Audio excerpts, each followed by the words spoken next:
जय हिंद स्टूडेंट्स। आज हम समाकलन के अनुप्रयोग के अंतर्गत समाकलन द्वारा वृत्त का क्षेत्र ज्ञात करेंगे। वीडियो को लाइक करें, शेयर करें और जो भी प्रॉब्लम्स हैं उन पर हमें कमेंट करके बताएं ताकि हम उनका वीडियो आपके लिए उपलब्ध करा सकें। प्रश्न है, समाकलन द्वारा वृत्त X square plus Y square equal to A square का क्षेत्रफल ज्ञात कीजिए। तो सबसे पहले हम लिखते हैं, दिया है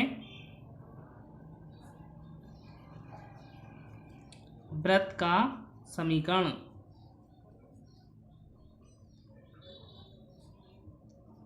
x square plus Y square बराबर ए स्क्वायर। यह एक ऐसे वृत्त का समीकरण है जो मूल बिंदु से होके जाता है तथा जिसकी त्रिज्या क्या है, ए है। क्योंकि हम जानते हैं वृत्त का समीकरण x माइनस ए का वर्ग धन y माइनस बी का वर्ग बराबर r का वर्ग होता है। तो यहाँ पे a और b के मान क्या है, 0 0 है और r का मान क्या है, a है। तो हम एक वृत्त बनाते हैं,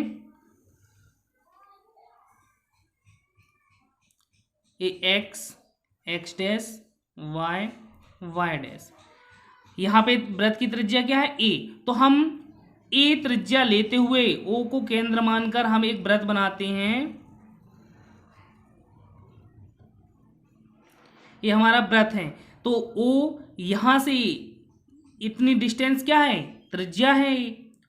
तो ये मान के चलो बिंदु a है, तो इसकी जो दूरी होगी, इसके निर्देशांक होंगे वो क्या हो जाएंगे, a x अक्ष पे दूरी कितनी, a 0। यहाँ पे y अक्ष पे दूरी कितनी है, a। तो इसके निर्देशांक क्या हो जाएंगे, 0 a। इसको हमने b नाम दे दिया, इसके निर्देशांक क्या हो गया, 0 a। इसको हम समीकरण 1 नाम दे देते हैं। चूंकि हमें इसका क्षेत्रफल ज्ञात करना है तो हम निकालते हैं अभीष्ट क्षेत्रफल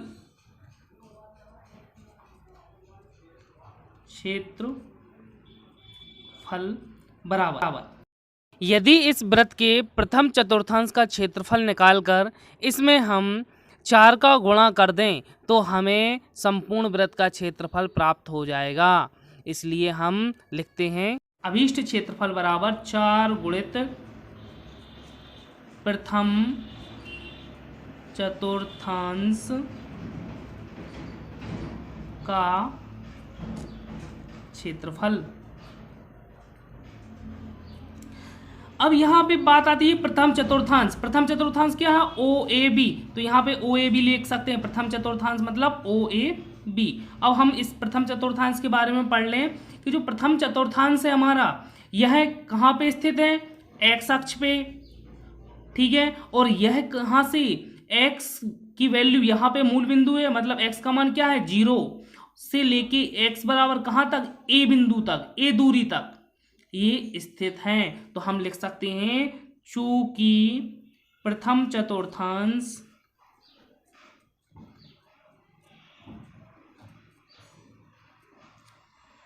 एक्स अक्ष व कोटियों x बराबर 0 x बराबर a के बीच स्थित है। इसलिए हमारा क्या हो जाएगा, जो अभीष्ट क्षेत्रफल है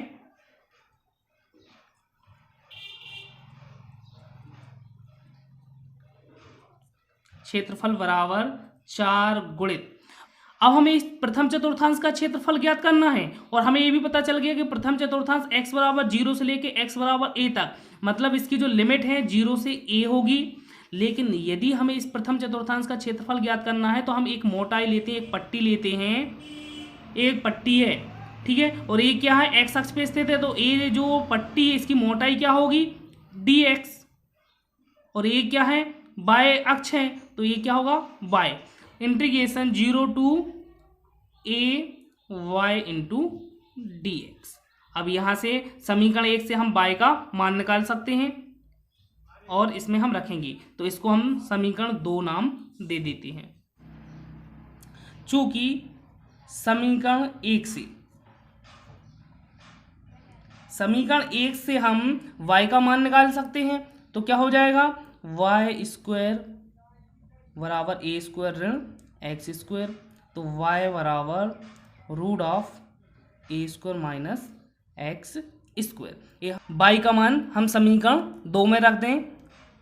समीकरण 2 से अभीष्ट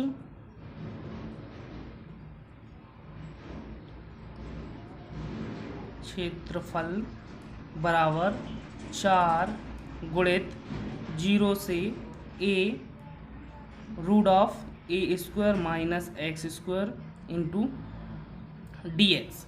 माना x बराबर a साइन थीटा, इसलिए dx बराबर क्या हो जाएगा, a साइन थीटा का cos theta into D theta. हमने x को पुट किया था, हमारे dx की वैल्यू मिल गई। अब यदि हम लिमिट को चेंज करना पड़ेंगे, जब हम x का मान रखते हैं थीटा में चेंज कर रहे हैं x को, तो लिमिट भी चेंज होंगी कि जब x बराबर 0, इसलिए x का मान यदि हम 0 रखेंगे तो साइन थीटा, तो साइन 0 0 ही होता है, इसलिए थीटा का मान भी क्या हो जाएगा, 0 हो जाएगा। तथा जब x बराबर a है, अब यदि हम x का मान a रख देंगे तो a से a कट जाएगा, तो 1 आ जाएगा। तो साइन थीटा बराबर यदि 1 आता है तो 1 क्या होता है, π/2 का मान होता है, तो π/2। तो इसलिए अभीष्ट क्षेत्रफल बराबर 0 to π/2 root of A square minus x square का मान रख दें ए साइन थीटा, तो क्या हो जाएगा, a square sine square theta into D x का मान क्या है, a into cos theta d theta. 0 to π/2, यहाँ से ए स्क्वायर कॉमन निकाल दें, और कॉमन निकालने के बाद यदि हम ए को बाहर निकाल दें तो ए स्क्वायर रूट के अंदर से बाहर आएगा तो ए हो जाएगा। ए रूट के अंदर क्या बचेगा, 1 minus sign square theta into A cos theta d theta. 4 into integration 0 to π/2, यहाँ से ए स्क्वायर हो गया, और यहाँ हम जानते हैं कि 1 minus sign square theta cos square theta, और कॉस स्क्वायर थीटा रूट के अंदर है, इसलिए क्या हो जाएगा, कॉस थीटा। और यदि हम कॉस थीटा का गुणा यहाँ कॉस थीटा से कर दें तो कॉस स्क्वायर थीटा हो जाएगा, cos square theta into D theta. यदि हम ए स्क्वायर, ए क्या अचर है, बाहर निकाल लें, 4a स्क्वायर इंटीग्रेशन 0 to π/2 क्या बचा, cos square theta into D theta. 4a square 0 to π/2, चूंकि हम जानते हैं कॉस स्क्वायर थीटा बराबर 1 प्लस कॉस 2 थीटा अपॉन 2 होता है, तो हम इसकी वैल्यू रख देते हैं 1 plus cos 2 theta upon 2 into D theta.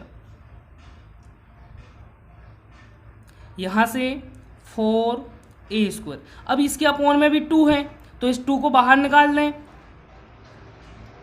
तो यहाँ पे क्या बचेगा, 0 to π/2 1 plus cos 2 theta into D theta. यहाँ 4a स्क्वायर 2 से डिवाइड हो जाएगा तो क्या हो जाएगा, 2a स्क्वायर। अब यदि हम इसका इंटीग्रेशन कर दें थीटा के रिस्पेक्ट में तो 1 इंटू डी थीटा, थीटा हो जाएगा, plus cos 2 theta, cos 2 theta का क्या हो जाएगा, साइन 2 थीटा। अब इस 2 थीटा का होता है तो 2 क्या होता है, अपॉन में आ जाता है, और इसकी लिमिट क्या है, 0 से π/2। 2a स्क्वायर हम लिमिट रखते हैं, पहले थीटा की वैल्यू π/2 रख दें तो π/2, और फिर रखें 0 तो -0, प्लस 1/2 को बाहर निकाल लें, sine 2 into pi by 2 minus sine 2 into 0।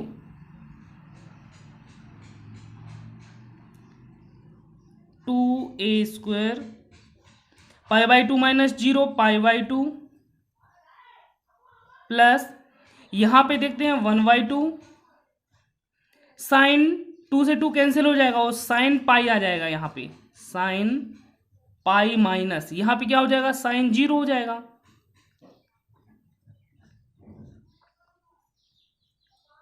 Two A square